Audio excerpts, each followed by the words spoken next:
Disons que l'entreprise a été créée en 2021 avec un capital de 10 millions. Et c'est à base de ce capital et des apports des associés qui représentent un peu plus de 26 millions s'il faut totaliser que l'entreprise a véritablement démarré. Et j'inclus ici, quand je parle de démarrage, j'inclus la recherche et développement, la phase de prototypage et la phase de commercialisation.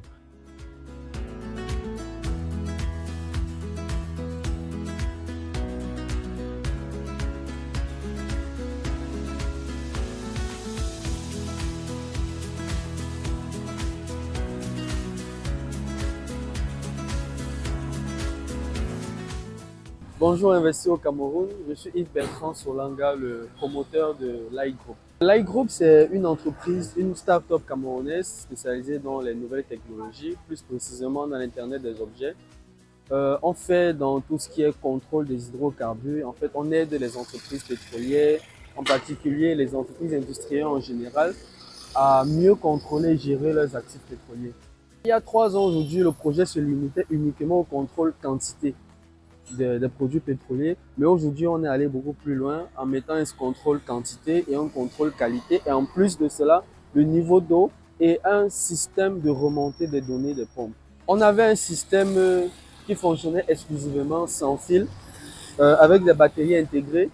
Mais on regarde des contraintes des entreprises pétrolières qui aujourd'hui ont le besoin de fiabilité et de précision sur les mesures. On a décidé de revenir au système filaire qui permet aujourd'hui de ramener la jauge initialement avec une précision de plus ou moins 5 mm, avec une jauge avec une précision de plus ou moins 2 mm.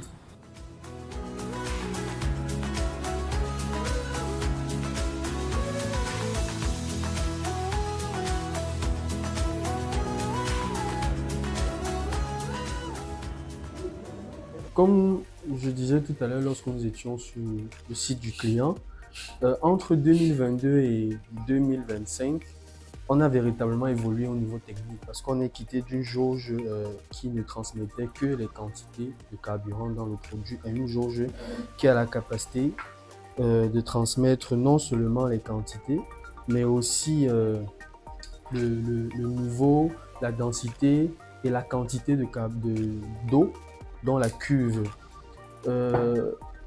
L'objectif pour nous ici de pouvoir évoluer au niveau technique, c'est de garantir aux clients en fait des données extrêmement fiables et extrêmement précises afin de leur permettre de mieux optimiser leur efficacité opérationnelle avec des données qui se rapprochent le plus de la réalité. Par ailleurs, on est resté toujours dans le problème de connectivité parce qu'en 2022, on avait parlé du défi de connectivité parce que comme vous le savez, d'après un décret présidentiel, 35% des stations-service doivent être construites en zone rurale pour pouvoir desservir cette partie du pays-là.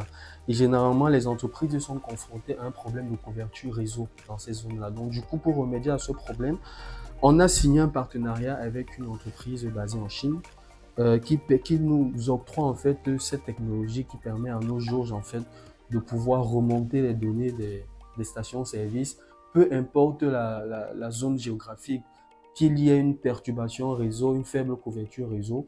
Nous avons la capacité, grâce à cette technologie qui est la technologie RAC, qui permet en fait, c'est un moyen de communication longue portée qui permet de collecter toutes les données de nos jauges et les transmettre en temps réel, indépendamment de la connectivité d'un opérateur local.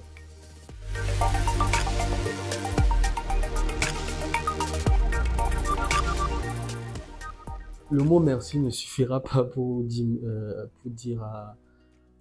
remercier Investi au Cameroun pour ce qui a été fait en 2022. Le reportage de 2022 en fait a permis à certains acteurs de découvrir notre activité et éventuellement de découvrir notre solution, mais pas qu'aux acteurs du secteur pétrolier et gazier, mais également aux institutions étatiques qui n'étaient pas encore au courant de cette activité. Il faut rappeler qu'avant le reportage d'Investi au Cameroun, on avait 0 financement. On avait un seul client.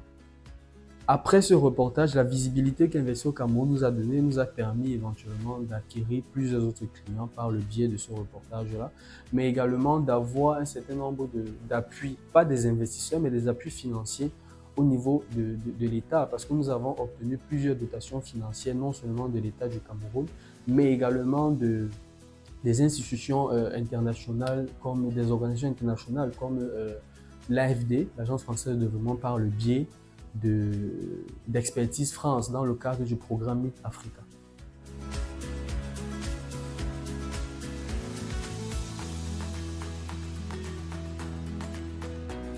Nous avons pour ambition pour l'année 2025 de pouvoir mettre sur pied au Cameroun la toute première station-service entièrement connectée. Et quand je parle d'entièrement connectée, c'est les pompes, les cuves, le service et la facturation au niveau même des boutiques entièrement automatisées avec des remontées de données en temps réel. C'est un projet que nous avons lancé depuis le 1er mars 2025.